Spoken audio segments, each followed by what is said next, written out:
From Microbe TV, this is Immune, episode number 14, recorded on November 13th, 2018.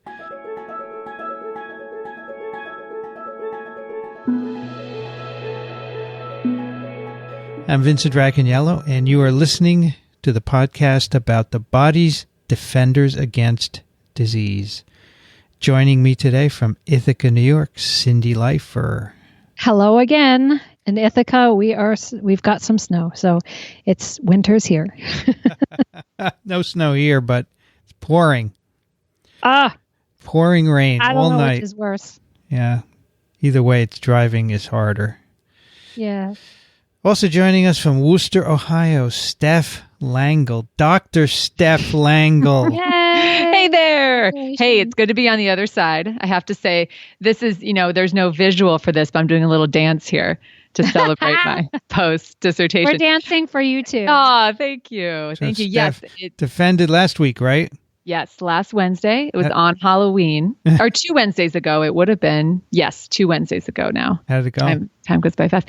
It went by well. I mean, the presentation, presentations and me, we usually do well. I do enjoy speaking. And by that point, I had presented this data a lot of different times. So I felt comfortable. The questions were engaging and I could answer them. Then, of course, the defense is multiple hours spread out afterwards. And, to be expected, there was, because your data so well to that point, you can answer a lot of the questions.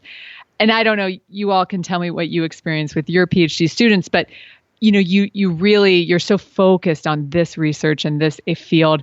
And so then, trying to answer the questions when it comes out of the scope of that field. And I think there was just a few questions that I had to pause and really kind of work my way through, think about the mechanisms. Okay, how could this affect, this other immune response? And so I think that's probably the transition from like PhD to postdoc to PI is really, okay, this area, but you need to start putting it in the building blocks of biology. So yeah, it went really well. And I'm just happy I'm on this side of things. Yeah, it's no better on this side, I have to tell you. Let me live in this moment, Vincent, for a little while. Okay. Right? No, just kidding. And in January, you're going to be moving. That's exciting. Yes, I'll be moving to Duke University, and I will be starting a postdoc with Dr. Sally Permar and the Human Vaccine Institute. And we're going to be working in maternal immunology and really trying to understand how to develop vaccines during pregnancy and to boost lactogenic immunity or milk immunity. So it's a similar field of what I'm doing now, but we're going to focus kind of on more mechanistic. I was doing swine research, so it's more vaccinology, and we're going to be looking more mechanistically at these receptors in the mammary gland and how they can transport immunoglobulins and maybe even cells to the milk and then to the neonate and what that response is. So, what are you doing that in animals? What humans? We're going to do it in mouse, in a mice model. Mm-hmm. They'll be easier for you to pick up.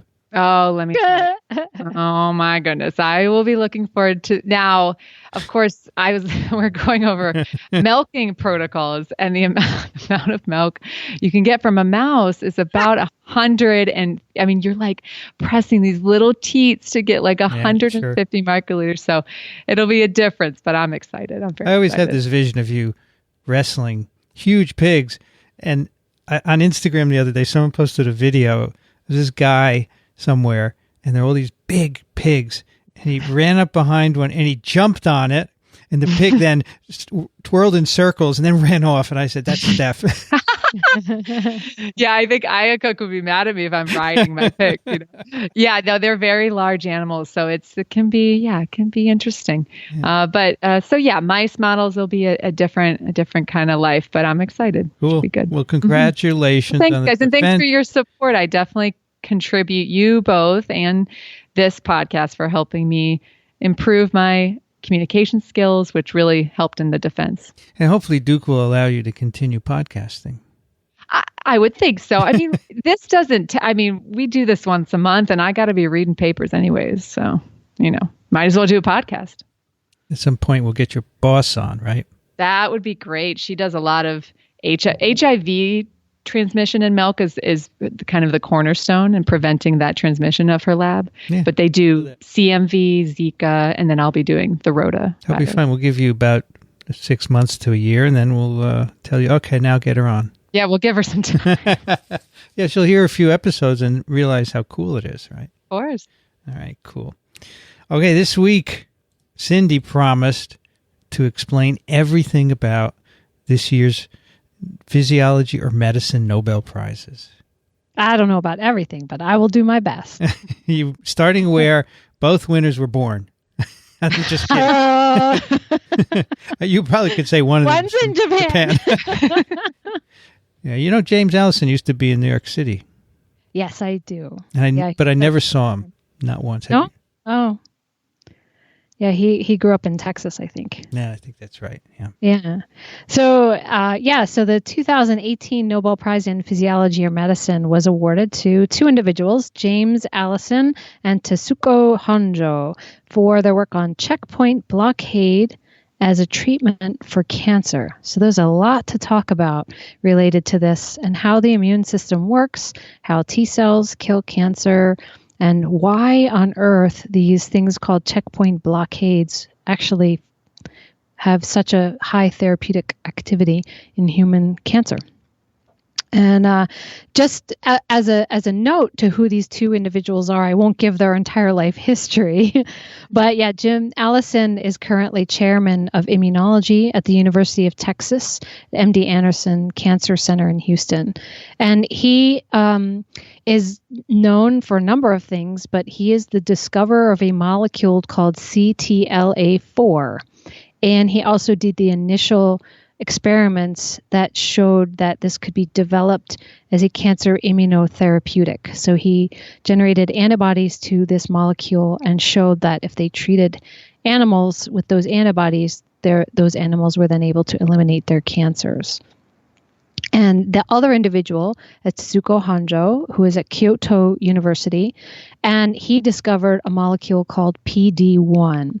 And it is these two molecules, CTLA4 and PD-1, that are being used that are being targeted in human cancer.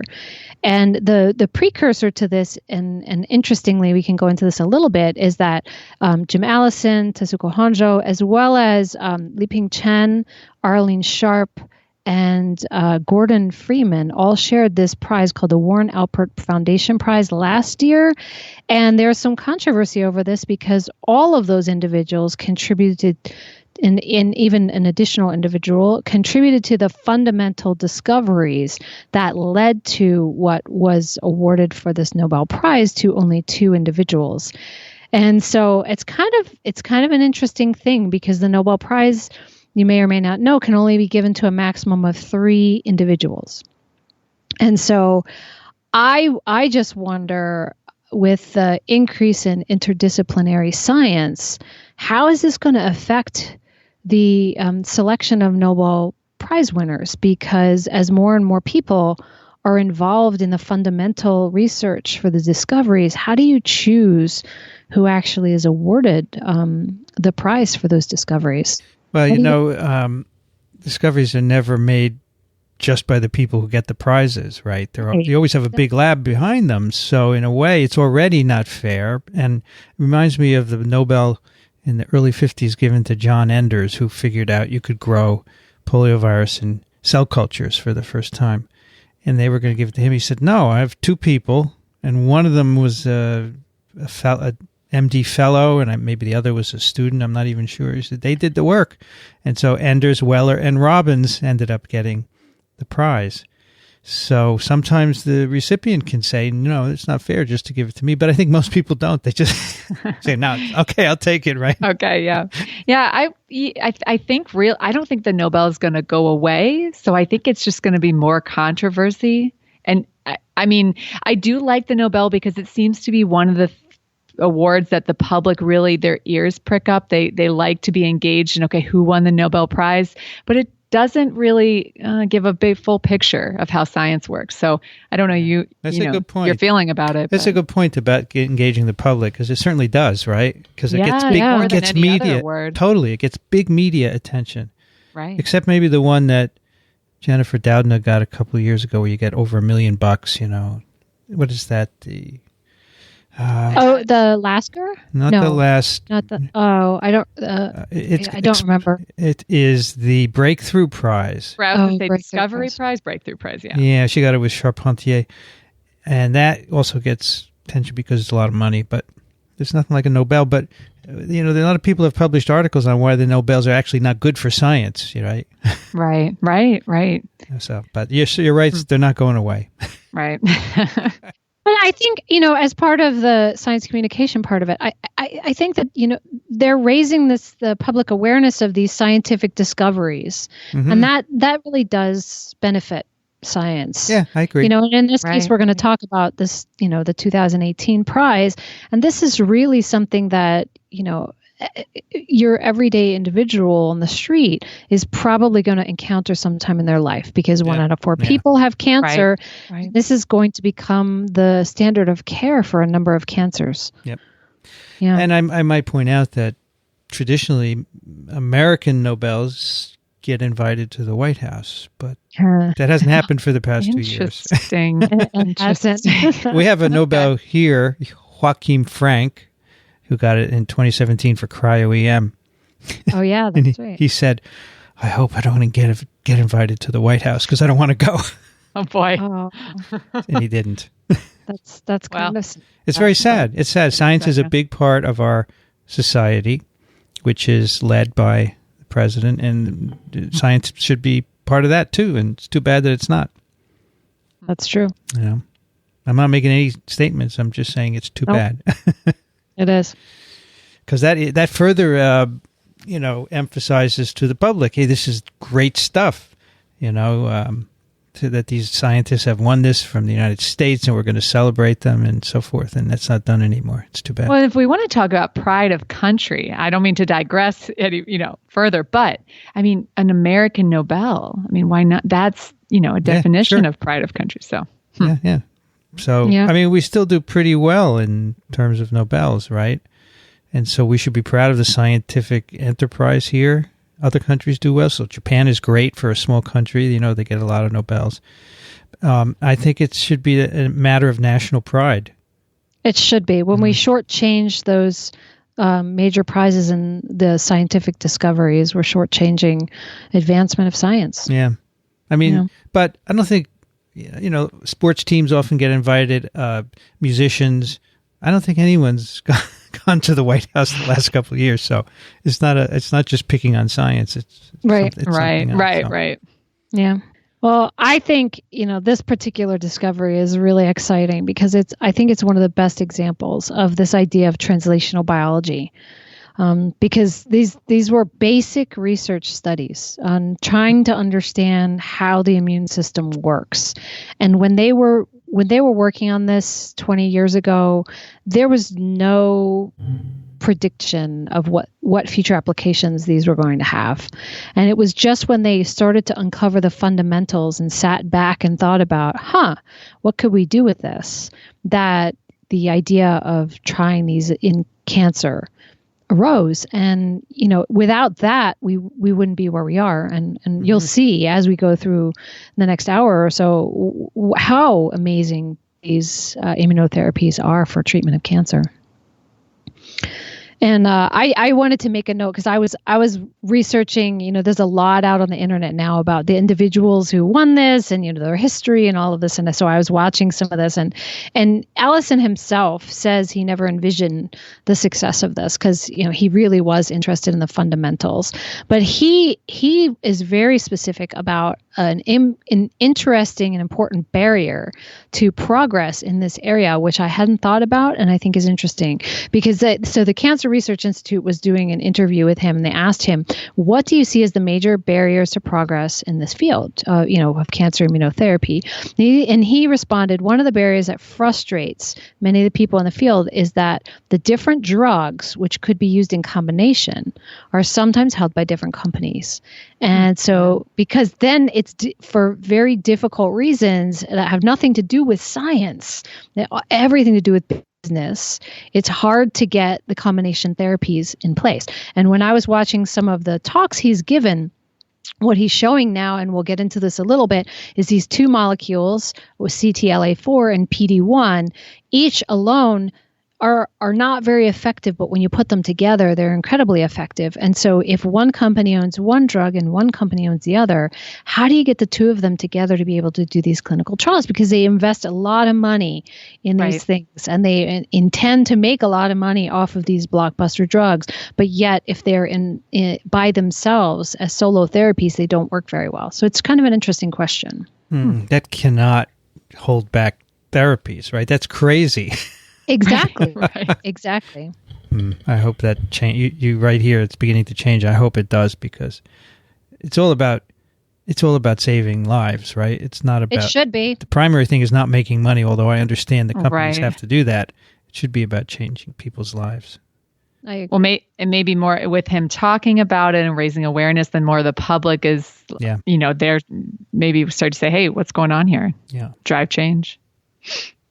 Yeah. Or someday, people, why can't I have that drug? Well, two companies are fighting over it, so it's not available. Enough people have that said to them. And actually, it only needs one very rich person to be told you can't have the drug because two companies were fighting over it, and then it'll affect change. Right. Yeah. Unfortunately, that might actually have to happen. But I do know that they have managed to do clinical trials with drugs against these two molecules. So there is progress in that area. But so today what I wanted to do is talk about a whole bunch of different things related to this, but so that everybody can understand what these immunotherapies really are and why it's so important. I wanted to introduce a little bit about T cells and how they're working so that we can understand how they can be shut off and why these immunotherapies or things called checkpoint inhibitors do what they do.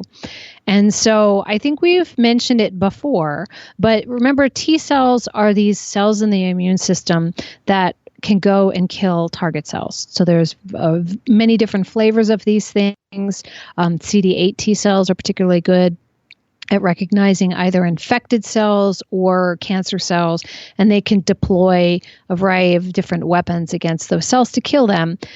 But in order to do that, they need to have a couple of different signals, because just unleashing them is very toxic. So they have strict control mechanisms, and we call these signal 1, signal 2.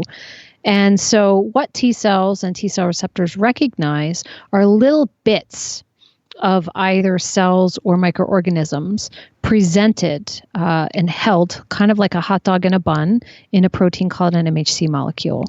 And so when the T cells see that, they have a T cell receptor that specifically recognizes that bit.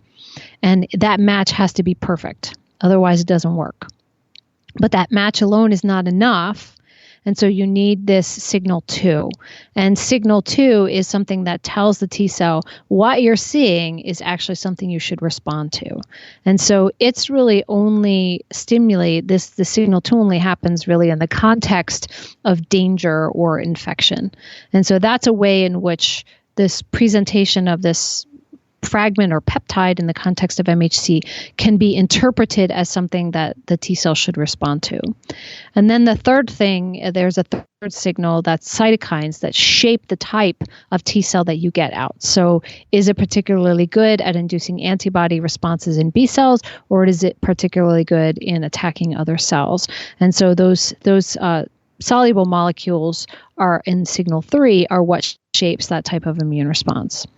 And so when T cells are activated, you can't just leave them go with this positive stimulus out into the wild. So these T cells also at the same time sort of upregulate dampening molecules or inhibitory molecules.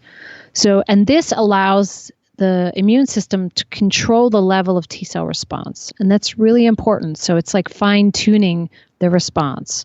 The more negative signals or suppressor molecules you upregulate, the less that T cell is going to be activated. And so depending on the magnitude of the response, you might have more or less of that. But these molecules are really important for shutting down the response and dampening and tampering the response. Same kind of theme as last time, where we talked about a long non-coding RNA that regulates innate responses. Right, exactly. Right. So that idea of tuning immune responses is so important in so many different contexts that we're understanding now. It's not a flip. It's not flipping a switch. It's not an on or an off. It's a rheostat, right? So it's fine tuning the level of response in many different ways.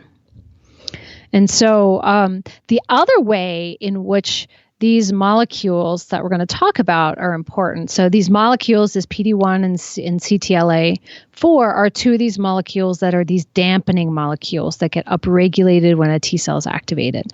The other place we know these are really important is maintaining tolerance to our own body. So preventing autoimmune disease. So when the body generates the many different T cell receptors that are expressed on the variety of different T cells in the body. There needs to be a way to determine whether or not those T cell receptors are recognizing self. And this all happens in the thymus during this process called selection. And so in the thymus, if the T cells recognize something from your own body with high specificity, they get deleted. And that's called negative selection. And they only make it out of the thymus if they can recognize something. If they don't have a properly made T cell receptor, they don't make it out of the thymus. And so that's positive selection. So these T cells have to make it through this gauntlet of selection processes in the thymus. But if you think about it, again, everything is a continuum. There's not totally self-reactive cells and totally non-self-reactive cells. There's going to be some that are, where do you draw that line, right? So there's some of those that are going to be somewhat autoreactive that are going to make it out into the periphery. And this is contrary to what was taught in immunology for a long time. We said if they react with self, they never make it out of the thymus, they get deleted. But the reality is that some semi-autoreactive cells make it out of the thymus. And one wonders if maybe part of that is responsible for cancer immunosurveillance, right? Because cancer cells are actually self. Yeah. So if we have those T cells out there, we have the potential to attack those cancer cells in the future if we needed them. But those cells that make it out into the periphery that can recognize some level of self get shut down. That's a tolerance. We don't want them active all the time. So here's the conundrum. We have them, but they're mostly suppressed. So how do you activate them against a cancer cell? Right. So that's a fundamental problem that we have. So this idea of peripheral tolerance or shutting down those cells that make it out of the gauntlet of the thymus and still have some autoreactivity. So how is that tolerance mediated? So how do we prevent T cells that might be capable of recognizing a host cell from always attacking cells in the body? And this happens because we have these molecules that are expressed on T cells that can engage cells engage molecules on self that dampen those T cell responses. And two of those, as you might imagine, are PD-1 and CTLA-4. So if you make mice that are deficient in either one of these, they get overwhelming autoinflammatory diseases. So clearly we know that these are restricting the ability of these autoreactive T cells to go out and attack self.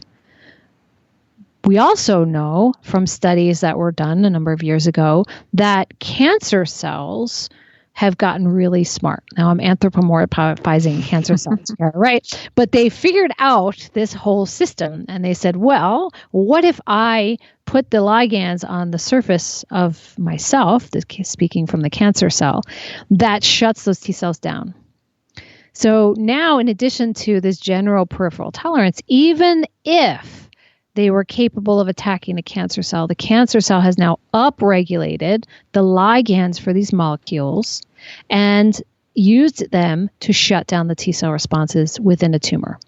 So even if T cells were primed and capable of killing the tumor cell, they get in the tumor and the cancer cell shuts them down. What a betrayal. I always think of cancer as just such a betrayal of your own body. And I wanted to give you a quote from Ben Franklin, who said, "Who hath deceived thee so often as thyself?" That's perfect. Awesome. I love it. I mean, it's so because viruses, bacteria, you can understand they accidentally get in and they're causing issues, and they have evolved to escape a lot of these things.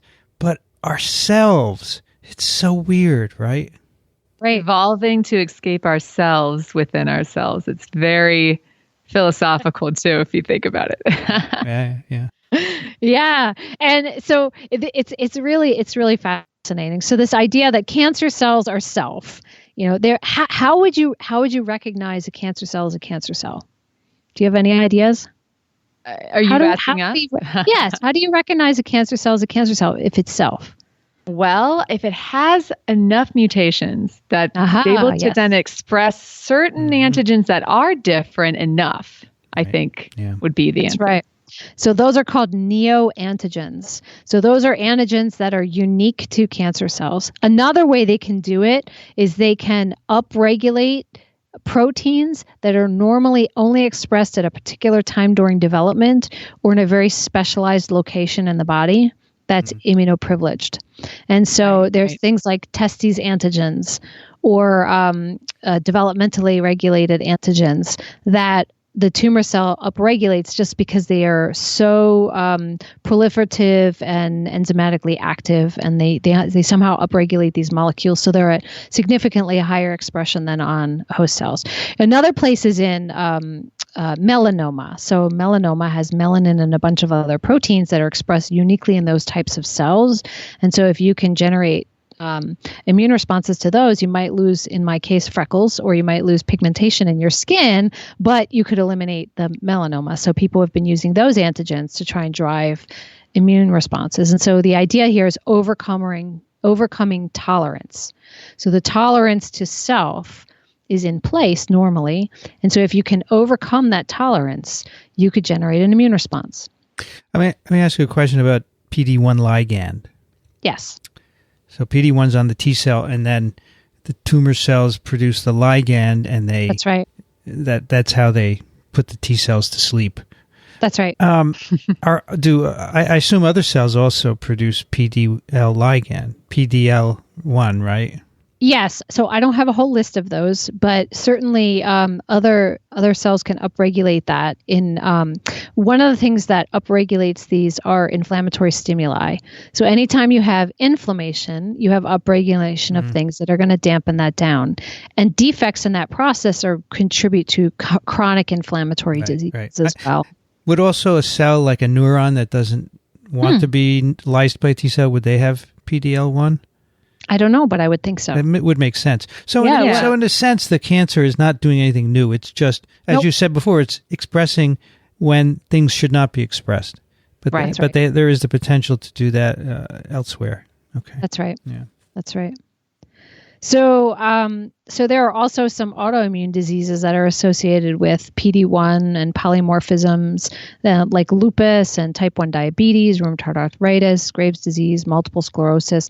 And so there's this idea, perhaps, that some defect in this pathway of T cell regulation through these molecules could contribute to, regulating the immune system, and maybe this would have potential for tumor immunotherapy or cancer immunotherapy. And so one of the hints for the potential of this whole system to work is that people found high levels of PD-1 on PDL1 on tumors, and the higher the level of PDL1, the poorer the prognosis for a bunch of different types of tumors. So we have these hints. We know how T cells are regulated. We know that the tumor cells are upregulating this ligand. We know that the ligand is shutting down the T cells. So there's all these hints of how this might be working in the system. And so the last piece of information that we need is how the T cells are actually killing a cancer cell. And so if you have these cytotoxic T cells, they can recognize these neoantigens in the context of these MHC molecules, and they can deploy their normal cell killing mechanisms, and these things are called perforin and granzymes. So perforins perforate the membrane. Granzymes are enzymes that go in and they cause the target cell to just undergo this death process, this programmed cell death. So other cells that can contribute to the cancer cell death are CD4 T cells that are helper cells, and they secrete cytokines. And those, when they recognize their antigen and they secrete cytokines, they secrete things like tumor necrosis factor and interferon gamma. And those, as you can imagine, have an effect on cancer cells that are going to help to kill those cells. So we sort of already talked about why it's challenging to attack these cancer cells and what these T cells are capable of, but how they're suppressed. So we sort of have the players in place now. So exactly how did we get there? What is the history of the development of these immunotherapies, given those bits of information? And I think one of the most fascinating aspects about this is a very recent discovery in evolutionary times of immunology, right? So the early 1980s is when we started to understand how T cells had specificity and what T cell receptors were and how T cell receptors engaged with MHC molecules and how those signal 1 and signal 2 activated T cells. So really, that's not a long time ago. It can take that long to develop a therapy and get it to market. Right? This was when the initial observations happened. And in the late 1980s is when a molecule called CD28 was identified on T cells. And that's that molecule that receives signal 2 to let the T cell know that its T cell receptor is seeing something important. So what are these molecules? I'll just remind everybody that in Immune 4, when we talked about CAR T cells, we talked about CD28 as being one of these molecules that activates T cells. And so if you're interested, there's a little bit more about that back in that one. But the CD28 molecule, and by the way, CD cluster of differentiation, it's just this nomenclature in the immune system that's just crazy. But it's a molecule that's on the surface of T cells that helps them receive this, co-stimulatory signal.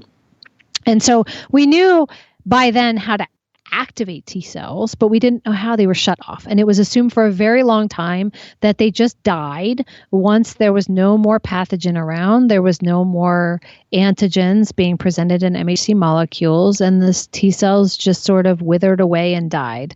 And it turns out that that's not the case, as one could predict by what we were already been talking about. And so in the early 1990s is when Jim Allison discovered the CTLA4 molecule, and that this molecule engaged CD28, but shut CD28 down. So normally CD28 provides this positive signal 2 co-stimulation, but CTLA4 engages that CD28 and prevents it from signaling. Do you remember how he discovered it? Was it with an antibody? Oh, I'm not sure. I mean, I would almost guess that, right? Yeah. That'd be the easiest way to do it. I know that once they understood how it was activating the T cell, they were able to make humanized antibodies to knock it out. I think they originally made antibodies to it and showed that if they blocked it, they could block T cell shut off. Right. Makes sense. Yeah. Yeah. And one of the other ways in which they showed how this is involved is what immunologists did then and still do is make a knockout mouse, right? So they make a knockout mouse of the CTLA4 molecule, and those mice died very early in life. They survived through birth, some of them, but they had aggressive autoimmune inflammatory disorders. And so that, really cemented the idea that without this molecule, the immune system was unleashed. And so in 1996 is when really there was the hammer in the coffin, if you want to say that, for cancer, is that they made this antibody to CTLA4 that would block the interaction of CTLA4 and the T cell, and this antibody in a mouse cancer model cured cancer. And I want to go back because I made a mistake. The CTLA4 doesn't bind to CD28. CD28 and CTLA4 compete for the same molecule. Sorry. I messed that up. But so he made this, and they published this paper in Science in about 1996 where they showed that this antibody was immunotherapeutic in cancer. So they could take the brakes off the T cells, and the T cells would go and kill the cancer cell. And so that was just on this timeline again, this was 1980 to 1996 was the mouse model. By 2000, the first clinical trials showed that there was response in patients. That is fast. I would imagine heavily motivated by the potential profits because of cancer being one, like you said, 1 in 4. But it is short. I don't think the public can, it's hard to imagine how fast should things go, but in science, that's really fast. I remember reading that he had trouble getting a company interested because they said, it works in mice, who cares? Yep. Right? Yep. So he had some trouble to get it done, but eventually he persisted and got it into people. Yeah, so his original studies were done at Berkeley, and then he moved to New York City, as you mentioned, to work at Sloan Kettering so that he could try and develop this therapy. So that was one of the motivations for his move there. And so they were really interested in aggressively trying to develop this. And so one of the cool things was that first trial in the 2000s was a phase 1 clinical trial. And we can talk a little bit more about what phase 1 and phase 2 and phase 3 are in a little bit. But this phase 1 trial, which is just literally you take people who are really, really sick, and you're not sure if you can make them better, but you certainly can't make them much worse. And you just inject things into them and you see if they tolerate it or if it, has toxic side effects. And even in this first clinical trial for this phase 1 with just a few patients, they saw full clearance of tumors. Wow. I'm imagining that does not happen a lot.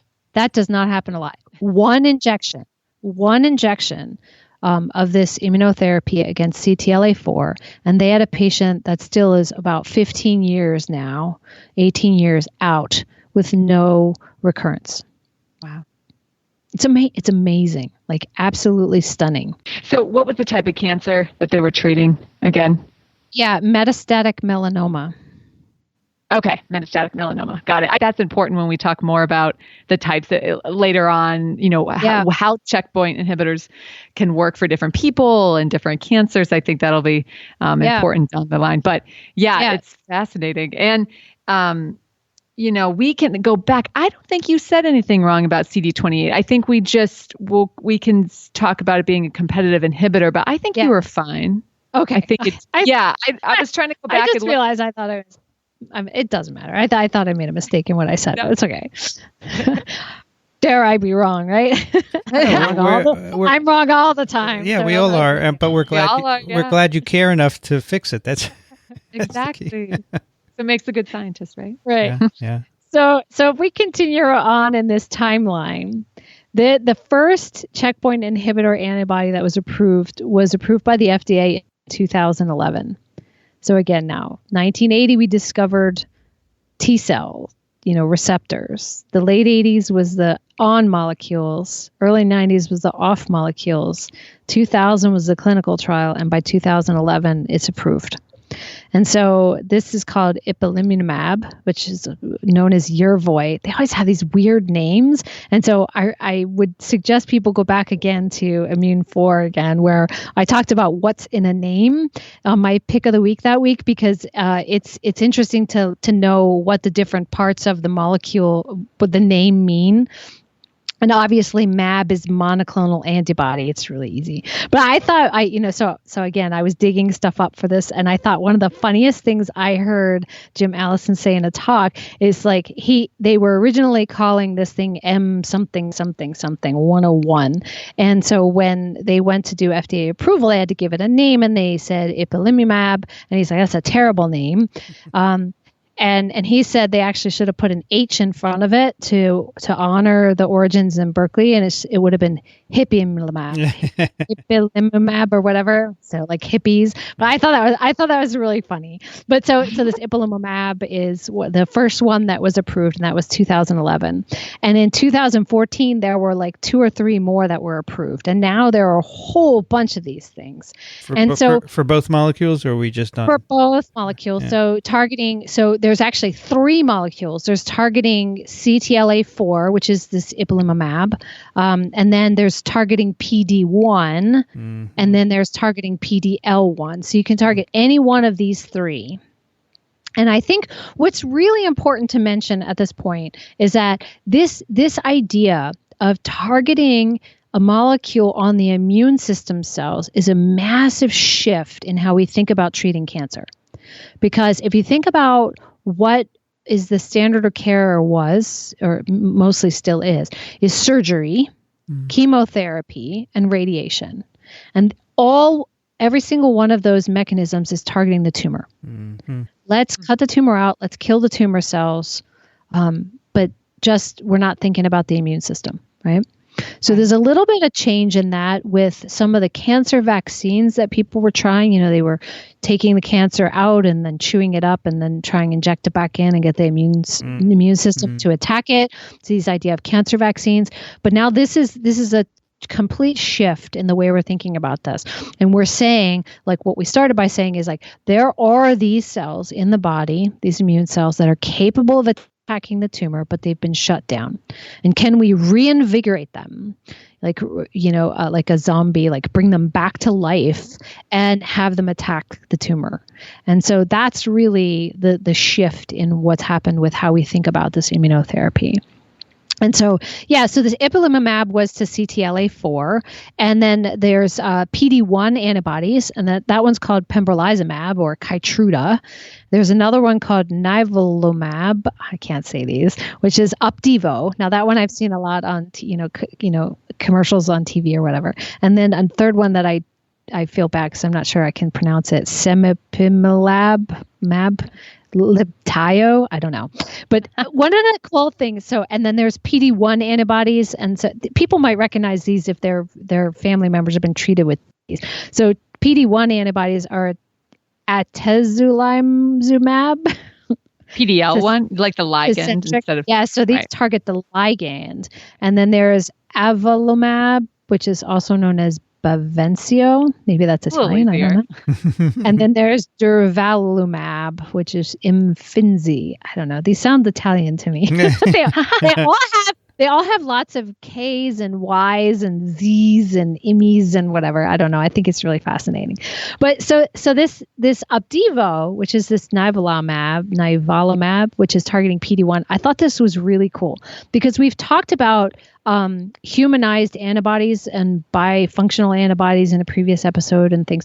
So these humanized antibodies, the problem with antibody therapy that you need to think about is like if we make an antibody in a mouse or a goat or a pig or whatever you choose and we inject it into a human, it's non-human enough that the human will make an immune response against it like it's a foreign molecule.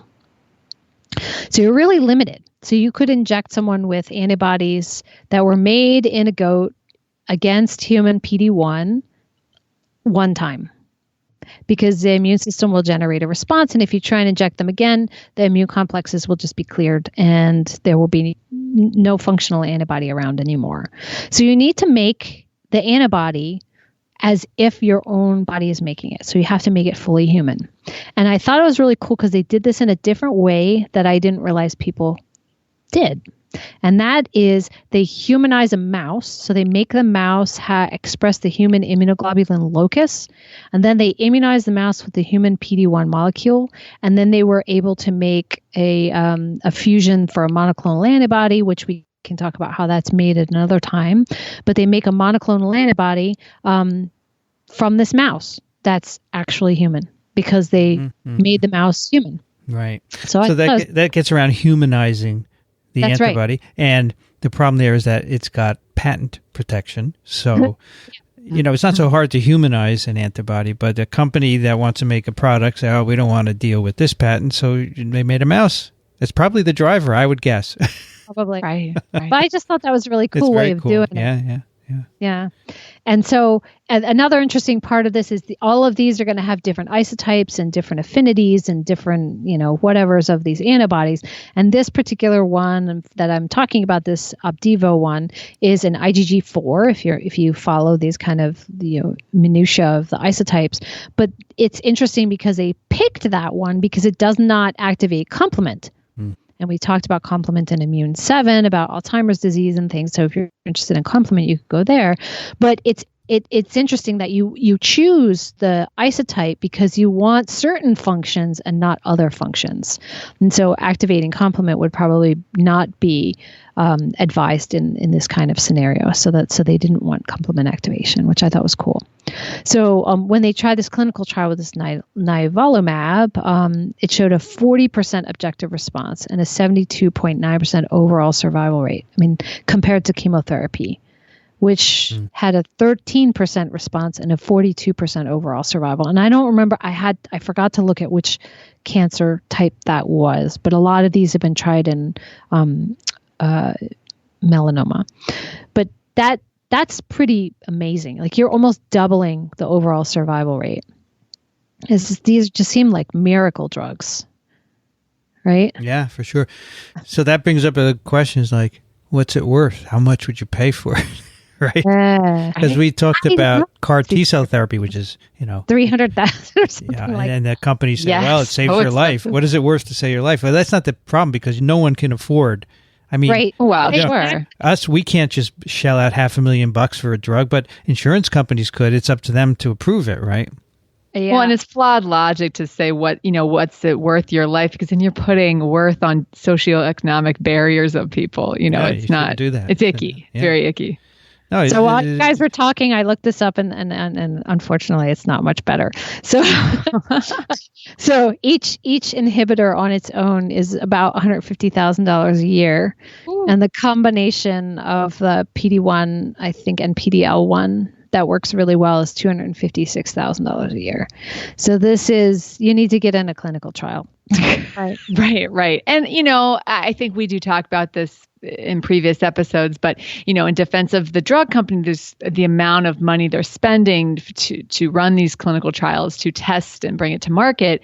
They would say that warrants that. And I would imagine the only way to make this better is just more competition, but, more science to make there's more availability, I would imagine. I also think the government should play a greater role in funding. Right. I mean, I heard a wonderful podcast with a economist in the UK whose specialty is pharmaceutical economics, right? And she said that, the companies always say, we're repaying our research. She said, but that's baloney. They just want to make as much money as they possibly can. Right. And her thing was that the government should fund a lot of it and then get some back for its investment. And that way the drugs don't have to be paid. Nothing has to be paid by the people who get it. Because in the end, really, it's the insurance companies who are going to decide, we'll pay a certain percentage of this. And then if it's a lot, they'll raise your premiums, right? Right. But that's not the way it should work.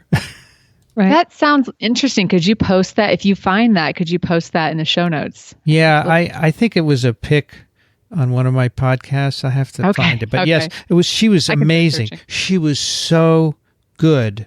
And she just ripped off these arguments, why the government, she said, almost every drug made in this country, FDA approved, has some NIH funding, at least to start. And she says the government gets nothing back for that. She said it's crazy. If it were a company, you would never give away. So they take nothing, and they should, so they can invest in more companies, right? They should really have that. Right. And then there was her whole argument about recovering research costs, which she said is just nonsense. But I will find it and put it in the show notes. Yeah, it's got to be somewhere. Cool. But that's so true, though, because you would imagine that Jim Allison was primarily funded by NIH for all those initiatives. Yeah, for sure. So, and the government's getting nothing back. Nothing. Yeah. It's except a bill to cover costs of therapy. Yeah. Yeah. So continuing on, one of interesting things here is so we've talked about CTLA4, PD1, PD-L1, and you can target any one of those. But my brain started to explode when I started to look at these newer images with all of the checkpoints on them. There's like 20 different ones. And so it's interesting because each one is going to have slightly different impact. And so how many of these do we combine together?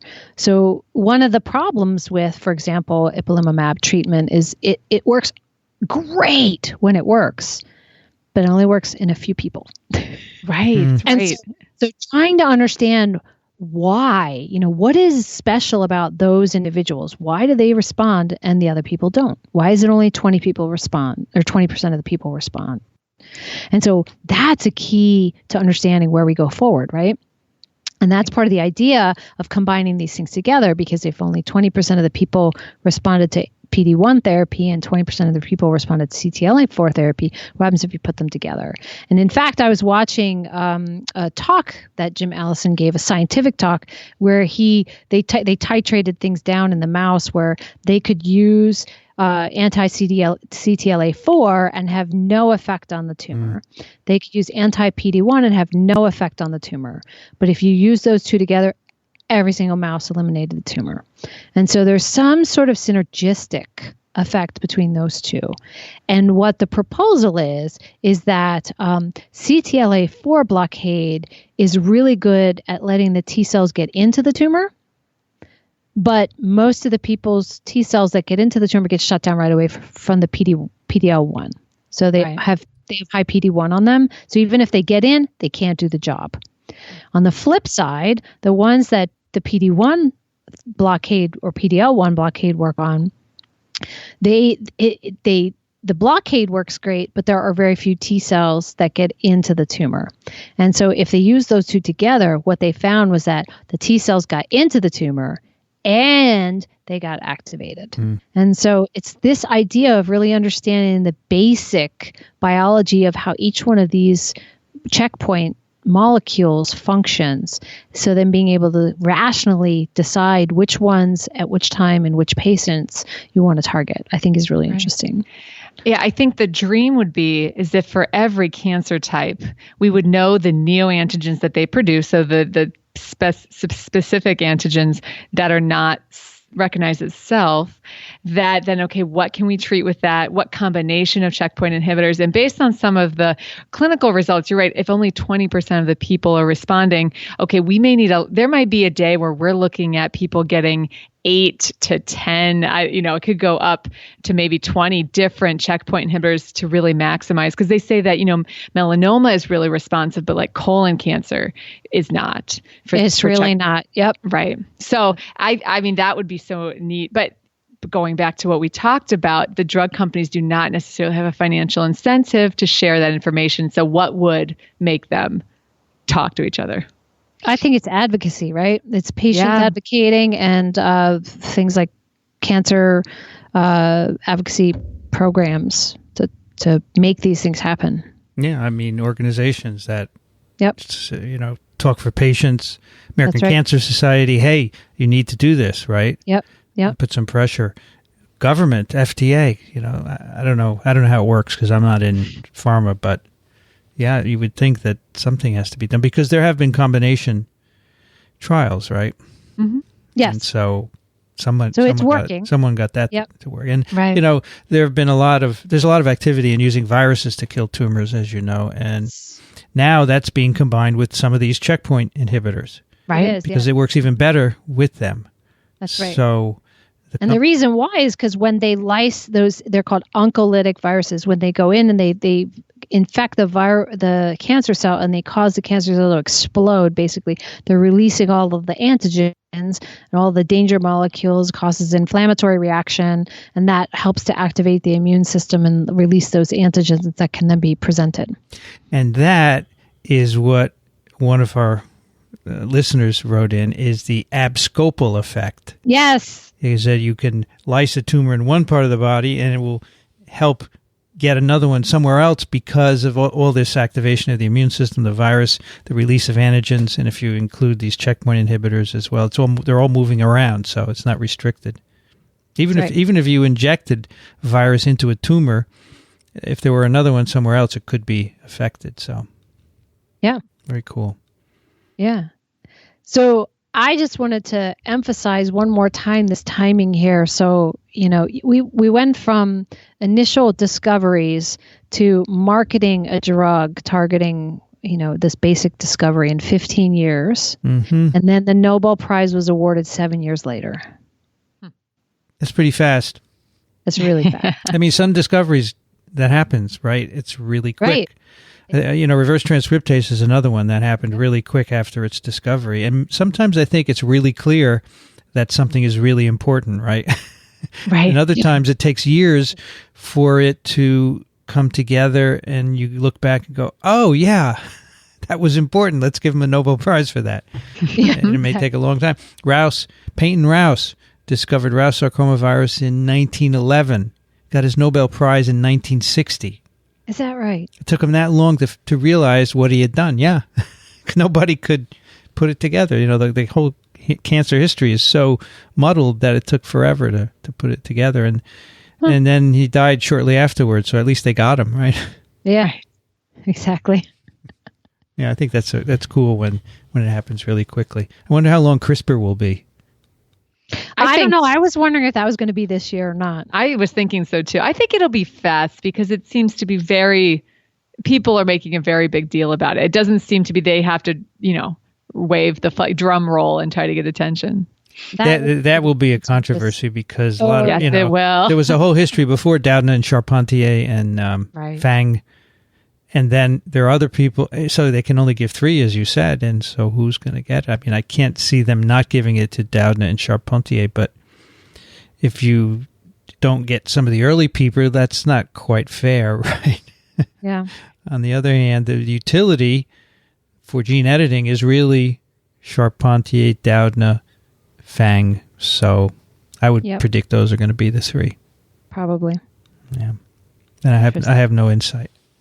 I don't. I'm not on the committee, so I don't know. No one's talking to you. No, I don't have an inside lead. No. So there were like a couple of other things I wanted to touch on, and one is that people who might listen to this might have a family member who would have this kind of therapy. The question is, how does that actually work? How do you deliver something like this? If you deliver rabies immunoglobulin to someone who has an exposure to rabies, is an intramuscular injection of immunoglobulin. But in this case, it's an IV injection. It's an infusion, so it's basically just like getting chemotherapy. And, all of the timing, frequency, dose, how often you get it, how long you get treated is still sort of an art. There have been approved protocols, FDA approved uses, but, there's so many clinical trials going on testing a variety of different combinations and timing and whatever. And there's so many different cancers. It's approved for sure melanoma, lung, Hodgkin's lymphoma, and it's being tested for probably hundreds more types of cancer. So, it's still very much in flux as to how this all works. And when I looked it up, there are currently over 1,500 clinical trials currently going on, testing various different combinations of checkpoint inhibitors. And just contrast that. So that's as of September 2018. Contrast that to 2016, there were 215. That's how much this whole field is exploding that I think is really fascinating. So, yes, it's $300,000 for treatment, but maybe you can find yourself a clinical trial to get into. Right. And some are trying this without previous chemotherapy. Some are trying it before you start surgery and chemotherapy. Some are adding it on as combination therapy or adjuvant therapy, as it's called. Some are adding it on after if you failed previous chemotherapy. So there's all different potential options. I think that it's really interesting to note that for especially metastatic melanoma, it seems to be that's really the one that this works well for, because metastatic melanoma has a really poor prognosis. There's a median survival of like 11 months, but some are much, much shorter than that. And then there was a phase 3 trial with these combination therapies and things that saw 22% the people still alive after 5 years.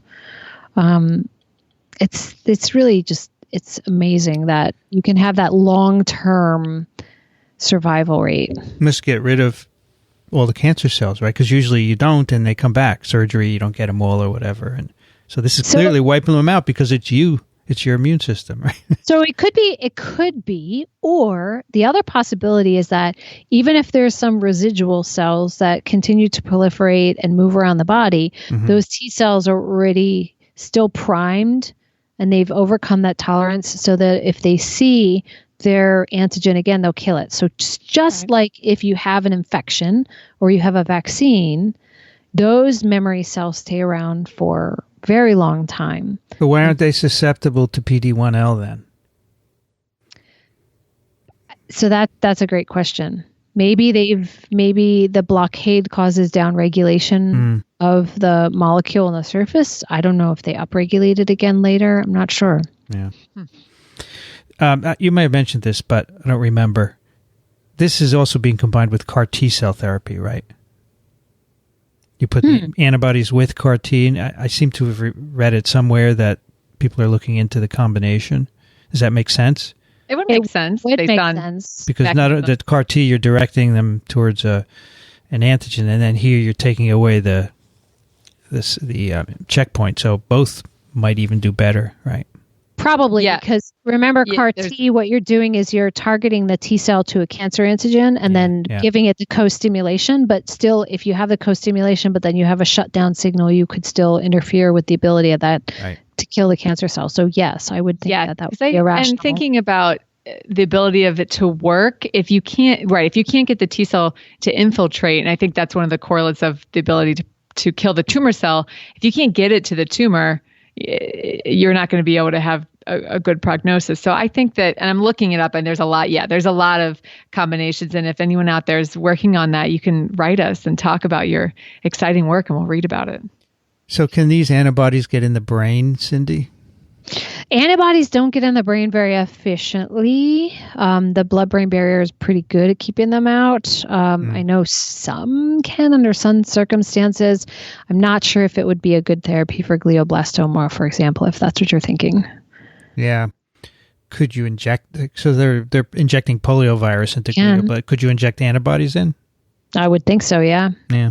I guess you have to make sure that there is a good infiltration of T cells there too, or call them in somehow. But definitely the T cells come in when there's issues going on in the brain for sure. So yeah. Although maybe that wouldn't be good, right? Depends. Causing that inflammation in the brain could be problematic. Yeah. Right. Yeah. Okay. So that is one of the problems with this therapy, right? So it causes a lot of itises, a lot of inflammation all around the body, and so it can often, believe it or not, cause the cancer to grow first before it goes away, because cancer cells like inflammation. They like some of the factors that are produced. It helps them grow, and so if you pull the brakes off the T cells, you can have this systemic inflammation, which has a lot, it's contributing to a lot of these side effects that come along with this kind of therapy. And the worse you get the side effects, the higher the chance that you eliminate your tumor. So there's also a balance there, right? So you have to fight the side effects so that you can survive the therapy. But if you survive the therapy, you get rid of your tumor, probably. So yeah, it's not ideal, but when it works great. Right? Yeah. So the other thing I came across that I thought was really neat that I'd like to mention is I thought that tumors also get really smart this way in that they shed little bits of themselves, these little exosomes that they put the PD-L1 the PD-L1 on. And so those little shed exosomes can shut down the T cells without the T cells actually have to contact the tumor cells. So they can shut down those T cells wherever they are in the body. So the primary tumor, for example, could help protect its babies as they metastasize the body from the T cells, because as the T cells are circulating in the blood, they might get shut down by these exosomes. I thought that was really cool. And I would think if you are the proteins on the surface of these exosomes, or the inside? They're on the surface. So if you're using an antibody to PD-L1, that could be a problem. The antibodies would go after those, right? Right. And maybe that's why it doesn't always work. That's right. So that was the paper I read was talking about that, where they said that, the one of the things that correlated with failure of therapy was these high levels of these PD-1 positive exosomes in patients. And so they were arguing that that's potentially a biomarker. So if you have metastatic melanoma and you survey the blood, you could look to see if they have lots of these exosomes, then the therapy might not work, or you potentially have to just inject a lot more of the antibody to overcome the kind of the sink effect of the exosomes sucking up all the antibodies that they don't work right. Well, and I think, that would be a good biomarker to be able to know how much do we give, how much do we fine tune it? Because you're right, then more could be a worse autoimmune response or inflammatory response as well. Exactly. So you might have to tweak it in each patient, but there's just a lot. There's a lot going on. But so these combinations that they've been able to put together. So, maybe if your exosomes have PD-1 or PD-L1, you could use combinations where maybe not all the exosomes have those molecules. And so there is one example that I found of a phase 1 trial where they used antibodies to CTLA4, PD-1, and PD-L1. And again, phase 1 trial for metastatic melanoma. Remember, it's typically 11 month survival. 88% of the patients in that phase 1 trial were still alive 2 years later. And it's like this is crazy that this stuff works that well. I mean, the chemotherapy does not work this way. No. And it's wild that it took, I don't know if it took evidence to have this change in attitude towards immunotherapy. Because like you said before, treating, I don't know, they used to treat with trying to do interferon-based treatment with tumors. And chemotherapy, it's such a harsh, non-specific way. So it's nice that really, I know, Vincent, we're biased, but the immune system, it's where it's at. If we can learn and understand all of the nuances of the immune response, we could treat anything. That's the dream, I think. That's the dream for sure. Speaking of treating anything, what else can you do with these, Cindy? That's a great question. Yeah. So I thought Oh, someone's popular. So I thought this is really cool because these are getting the spotlight for treating cancer, right? But these kind of idea of regulating T cells is important in many different diseases. So in autoimmunity, rheumatoid arthritis, and systemic lupus erythematosus, those T cells are too active. So can we shut them down? So could we engage with agonistic antibodies? So antibodies that activate the molecule instead of block the molecule to shut down the T cells. In infectious diseases like chronic viral infections, so we can talk about viruses, maybe those that tend to silence those CD8 T cells because they get this phenotype called exhaustion. So those T cells are working so hard to try and eliminate the viral infection, but it's a chronic viral infection. You're never going to fully eliminate it. So these T cells just become exhausted. They just run out of steam. They're in a marathon and they reach mile 25 and they just can't finish the race, right? So is there a way to reinvigorate those T cells by targeting, again, these PD-1, PD-L1 molecules to release the exhaustion phenotype? There's also parasite infections that tend to suppress or block T cell responses through upregulation of these molecules that shut down T cells. So could we use them perhaps in things like, I'm not sure how we say this, Tinea cresceps? Somebody will. Tinea cresceps. I'm glad you know it from being on TWIP. There you go, TWIP. And I know how to say schistosoma mannsoni. So those two I found have blockade of T cell responses. And so if we could target potentially these PD-1 and PD-L1, we could release the inhibition and allow the immune response to try and eliminate some of those pathogens. There's also in transplantation. So in transplantation, there's upregulation of these PD-1 and PD-L1 molecules in transplant recipients. And if you block it, it enhances rejection. So this is a situation where maybe we could agonize, or agonize seems like a weird word, but activate the PD-1 molecule on T cells to help keep the transplants and prevent their their rejection. And the last thing I found was in allergy and asthma. And so this is interesting because the PD-L1 is the molecule we've been talking about, but there are in fact two members of that family, PD-L1 and PD-L2, and they can both engage PD-1. And so in asthma, there seems to be PD-L2 may play a role in blocking, if you block that, it's blocking increased airway hyperresponsiveness and eosinophilia. So perhaps if we are releasing that, we might help to reduce those hyperinflammatory responses.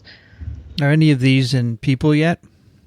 I don't think any of these are actually in people. All I saw was preclinical, but that doesn't mean there's not a clinical trial currently going. I would think if any are targets for initial interaction, it probably would be autoimmune disease or chronic viral infection would probably be the first two places people would try those, but I'm not sure. Neat. And I don't know if we might not have time to get into more mechanistic conversations, but I did have a question regarding, because CTLA4 is expressed on not just CD8s and CD4 T cells, but also on things like T regulatory cells, which, if I'm thinking about it, would work against, if you're blocking CTLA4, I was looking at it actually increased it increased T regulatory cells. So I think there's probably not an answer for this, but it's not going to be T cell specific all the time to CD8 T cells, correct? I mean, it's going to hit other subtypes. And it will. Yeah. How to understand that? It's just kind of a weird way to think about it because increasing T regulatory cells would go against activating CD8s. It definitely would. And I think it's, again, coming back to that rheostat idea, you might be enhancing T regulatory cells, but yet if you get enough of those active cells into the tumor and you can activate them, even with some regulatory T cells there, it might be enough to overcome the tumor. Sure. But certainly thinking about, should it be combined with something like try to eliminate T regulatory cells and then use this therapy? But there's probably issues with trying to eliminate T regulatory cells that could cause and maybe other problems. Right. Maybe that's why the combination is required in the patients it works great, but then you might need it. And maybe that's the immune system's way of saying, okay, just one thing isn't going to change the way I behave. I need 2 signals, 3 signals because of the layers of checkpoints. So it's interesting. Yeah. Well, Cindy, that was great. That was awesome. Love it. Thank you so much. It was really fun. It was really great through the whole story, explaining it. I'm sure our listeners will love it. Yeah. We appreciate it. Pairs well with the CAR T cell episode. So if people listen to that one first, then this one, you get a lot. So, by the way, Cindy, when you teach and then you get a Nobel in immunology, you must bring it in a classroom and get excited about it, right? Do they like that? I do. I talk about it. Yeah. So have you taught this yet? Funny. I did. That's the funny thing about the timing of all of this. I just taught, and so shout out to my veterinary students. I just taught them on Monday immunoregulation. Oh, really? This past Monday? Yeah. Wow. This past Monday. And I talk about a bunch of different things, T regulatory cells, soluble, pro-resolving mediator, lipids, and a whole bunch of other things. But, we talk about IL-10, TGF-beta, cytokines, but I also talk about surface molecules like PD-1, PD-L1, and CTLA-4. And I mention the Nobel Prize, and I'm like, this is why you guys should care. And people perked up a little bit. It's hard to teach them 9:00 in the morning. They don't want to be there. But when I mentioned, there was a Nobel Prize, and I was like, did you read about that? And they're like, of course not. We were in class. It's a veterinary school. Always cool. Study, but it's fun to bring that into the classroom. Especially undergraduates love that too when you talk about that. And my pick of the week, although we're not quite going there yet, is a list of all of the Nobel Prizes that have been awarded in the area of immunology, because I think it's a timeline of how we discovered the immune system. And it's just amazing that each major finding that we have in helping us understand how the immune system works has, almost all of them have garnered a Nobel Prize at some point in time. So as we make new major shifts and discoveries in immune system and how to exploit it, it's more and more and more Nobel Prizes. And that particular website hasn't quite updated yet, so they don't have the 2018 on there, but they have the TLRs on there from 2011 and 12. So I think it was 2012. Yeah. Well, we could jump to picks of the week. We could do emails another time, and yeah, it's okay with me. Okay, that's so that site is immunologylink.com/nobel.html, and so it really just lists the Nobel Prizes that were given to discoveries related to immunology. Some big names here. Yes, many big names. First one was 1901. Yep. Now, I recognize Karl Landsteiner, 1930 blood groups, but he discovered polio in 1906. But he didn't get it for that. Didn't get it for that, no. Groups. No, it wasn't the first human virus, so. Yep. Susumu Tonagawa. So I was at MIT and he moved to MIT, and I used to see his office out my lab window. I used to watch him sitting there at his desk. And who knew he would get a Nobel Prize? Yeah, monoclonals. So the last one before the current one was 2011, Beutler and Hoffman, yeah. Beutler, Hoffman. Steinman. And Steinman. Cool, this is a great list. Yeah, it's fun. Very nice. Steph, what do you have for us? Yeah, there is a website called immunobites.com, and it was highlighted. I found it on Twitter.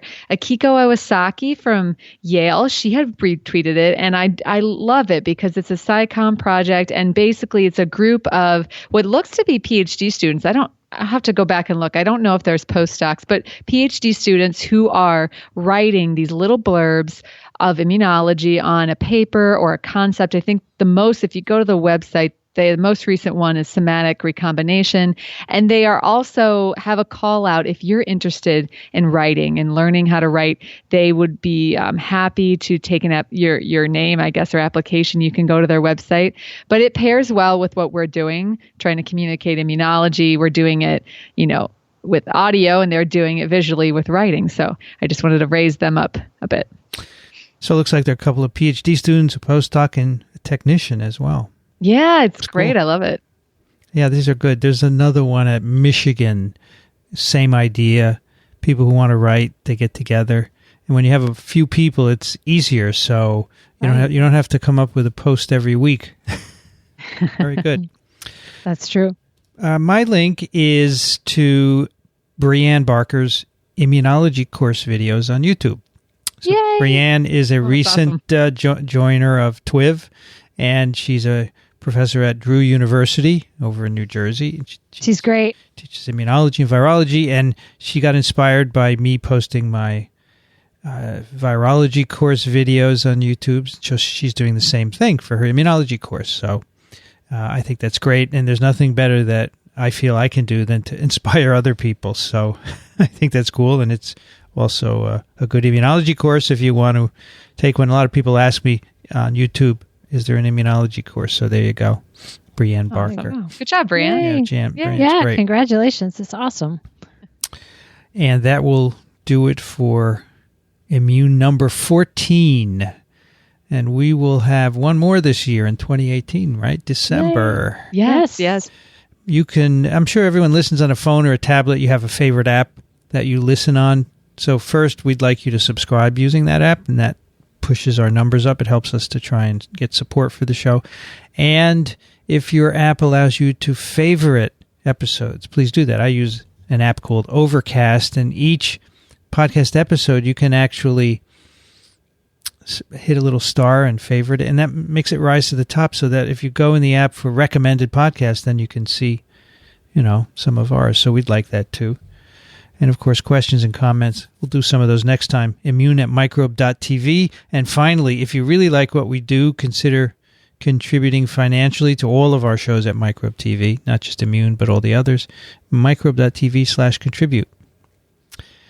Cindy Leifer's at Cornell University. You can find her on Twitter as Cindy Leifer. That was great, Cindy. Thanks so much for putting the work into that. Thank you. Yes, it was great. awesome. It was so fun. Really I good love stuff. doing a deep dive in something like that. It's really fun. Yeah. Steph Langel, for now, is at Ohio State University. She's on Twitter as Stephanie Langel. Thanks, Steph. Yeah, thank you. Thank you both. It was great. I'm Vincent Racaniello. You can find me at virology.ws. I am Prof. VRR on Twitter, YouTube, and Instagram. PROFVRR. By the way, go to YouTube, youtube.com/PROFVRR, and subscribe. I need 25,000 subscribers to be able to apply for YouTube educational video grants. So it's free and you might like the content. youtube.com/PROFVRR. We are at just shy of 17,000. Come on, folks. We need to get you a viral video. I think that could really help drive subscribers. Totally. I totally agree. Totally. And believe me, I have tried. I have so far failed. I'll try to think of something. But I do not give up. One thing about me is that I am persistent. And so I am going to get it. So please do I that. subscribed, so there you go. Thank you. Music on Immune is by Steve Neal, stevenealpercussion.com. Thanks for listening to Immune, the podcast that's infectious. We'll be back next month.